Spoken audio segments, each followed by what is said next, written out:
इस लेक्चर में हम लोग डिस्कस करेंगे homotopy perturbation method for solving non linear differential equation. तो अब हमारे पास यहाँ पे हम नॉन लीनियर डिफरेंशियल इक्वेशन या पार्शियल डिफरेंशियल इक्वेशन की बात करेंगे इस पोर्शन में। अब यहाँ पे एक एग्जांपल लेते हैं। लेट्स सपोज ये प्रॉब्लम है ut प्लस 1/2 u स्क्वायर और ये इसका पार्शियल डेरिवेटिव है with respect to x equal to u 1 minus u plus v of x t. और यहाँ पे x को डिफाइन किया गया है 0 to 1 and t is greater than 0। इसमें हम लोग दो केस ले रहे हैं। केस 1 में u with g x t equal to 0 ले रहे हैं। देन जब हम जी एक्स टी को 0 ले लें तो प्रॉब्लम हमारा ये बन जाता है, और जब इसको नॉन ज़ीरो लें तो फिर प्रॉब्लम की सिचुएशन चेंज होगी। तो इसके साथ ये है, we start with the initial approximation. Initial approximation ये हमें दी गई है u not of x t equal to e power minus x. फिर हम जी ऑफ एक्स टी को 0 लेके इस प्रॉब्लम को सॉल्व करते हैं। आप देख सकते हैं कि ये non linear partial differential equation है। तो इसमें से यू टी को हमने एल ले लिया, जैसे यहाँ पे यू टी रख लिया, और यू टी नॉट 1/2 इसकी जगह एक्स। और ये यहाँ पे शॉर्टकट में यहाँ एक टर्म थी u जो है हमारे पास है 0t जो है वो, क्योंकि हमने शॉर्टकट में उसको यूज़ कर लिया, और इसकी वैल्यू भी जो है हमने यहाँ सब्स्टिट्यूट की जब, तो इसको विद रिस्पेक्ट टू t ये क्या आ गया 0। तो सिंपली हम वहीं पहुँच गए, जो कि प्रीवियसली भी ऐसे ही था। जब हम इसमें तो p की जगह हमने जब वैल्यू u की जगह वैल्यू सब्स्टिट्यूट की, कंपेयर किया, तो हमारे पास इसमें हमेशा यही होता है, ये याद रखें, हमेशा ये वाली जो टर्म होती है कौन सी, ये वाली टर्म ही फर्स्ट टर्म बना करती है। तो यू टी जो है, जो टर्म हम खुद से लेते होते हैं, तो यू टी जो है इसको हमने ले लिया यहाँ से, चूँकि पी नाट को कंपेयर करेंगे, पी नाट को कंपेयर किया गया है यहाँ भी।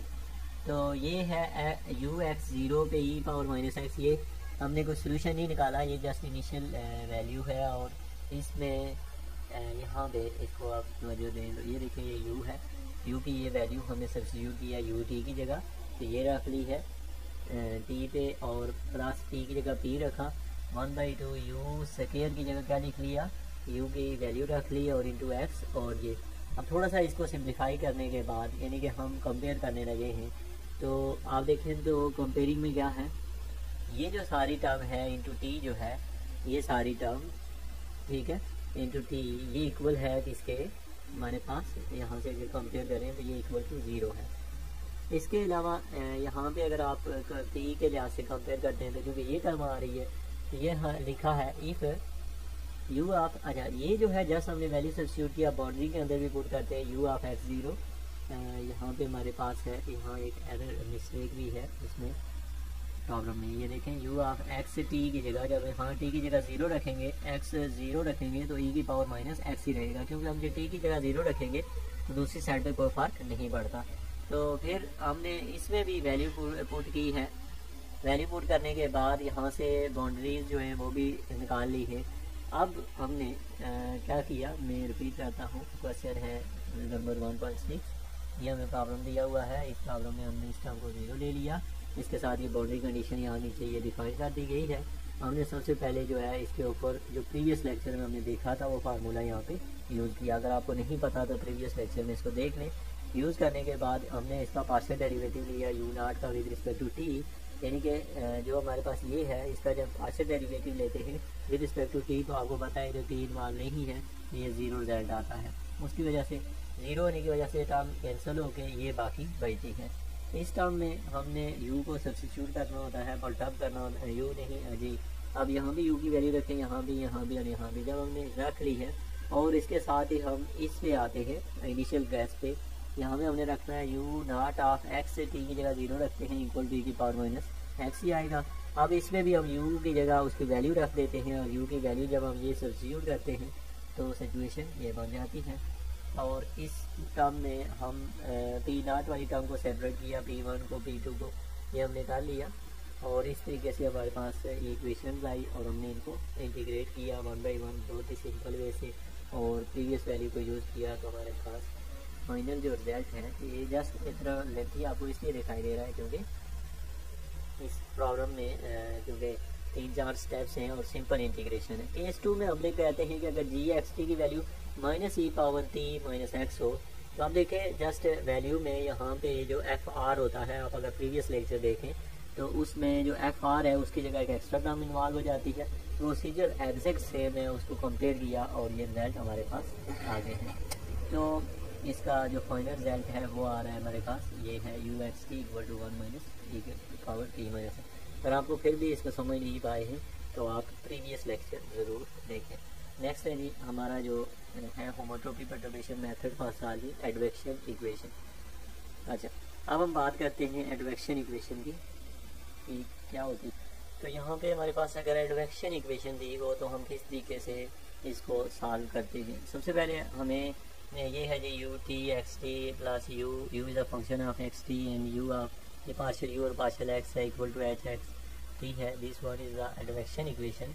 और आप याद रखेंगे, आपने सुना होगा कि एक होती है एडवेक्शन इक्वेशन, एक है डिफियन और एक होती है एडवेक्शन डिफियन। जिसमें फर्स्ट डेरिवेटिव इन्वॉल्व होता है वो एडवेक्शन है और डिफियन इक्वेशन में सेकंड। और एडवेक्शन डिफियन जो है प्रीवियस में भी हम देख के आए हैं, जिसमें डबल डेरिवेटिव होता है, यू टी भी होता है और यू एक्स एक्स भी, और इसका मतलब ये कि सिंगल भी होता है और डबल डेरिवेटिव भी इन्वॉल्व होता है। तो ये जो कि एडवेक्शन है इसमें यू टी जो है मतलब ये कि ये ओनली पार्शियल डेरिवेटिव है विद रिस्पेक्ट टू एक्स।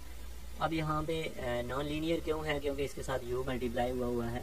हम इसको सॉल्व करना चाह रहे हैं। तो सबसे पहली बात ये कि first we consider the general non linear non homogeneous partial differential equation with initial condition of the form. ये हमें इसकी इनिशियल कंडीशंस जो हैं इस फॉर्म में देखें जी, d u x t plus r u x t plus n u x t equal to g x t, इसको और ये हम इसको जनरल फॉर्म में अगर लिखें तो ये बनता है डी, इसके पार्ट बने डी फिर आर फिर एन और यहाँ पे कोई कांस्टेंट जो भी इन्वॉल्व है।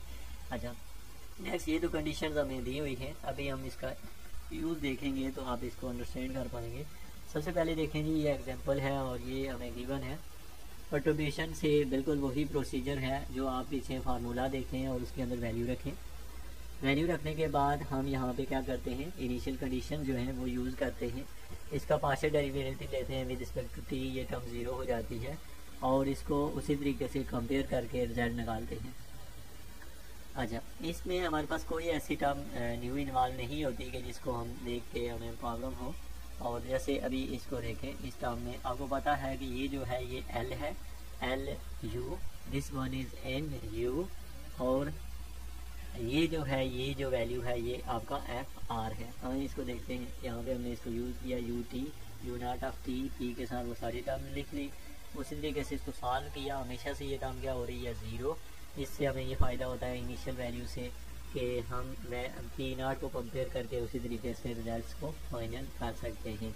अच्छा, इसमें अगर आपको कोई प्रॉब्लम है तो आप ज़रूर कमेंट में लिखिए और ताकि आपको अच्छा कोई भी टर्म जो है चेंज करने के बावजूद भी आप देखेंगे कि रिजल्ट्स के ऊपर कोई फ़र्क नहीं पड़ता। हमारे पास जो प्रोसीजर है सब क्वेश्चन का सेम है, जितने भी एग्जांपल आप देखेंगे जो कि जैसे ये प्रॉब्लम लिया है एग्जैक्टली फार्मूला आप सामने रखें, उसमें ये वैल्यू रखें और फिर उसके बाद इसका पार्शियल डेरिवेटिव लें। दूसरा स्टेप ये होता है, लेने के बाद सिंप्लीफाई करें तो ये आपको रिजल्ट मिल जाएंगे।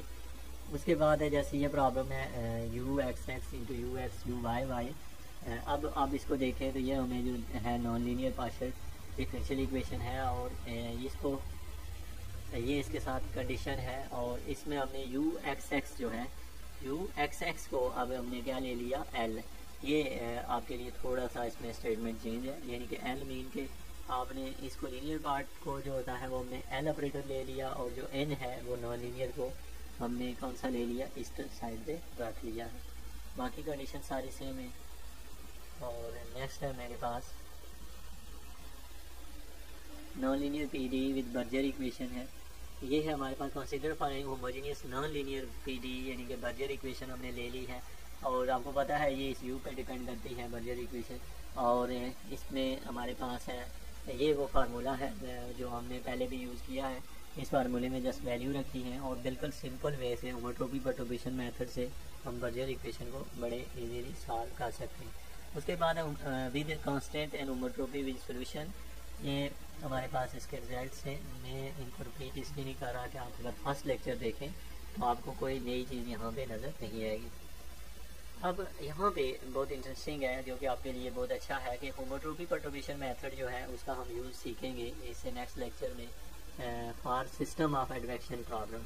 तो नेक्स्ट लेक्चर में मिलते हैं। Thank you very much.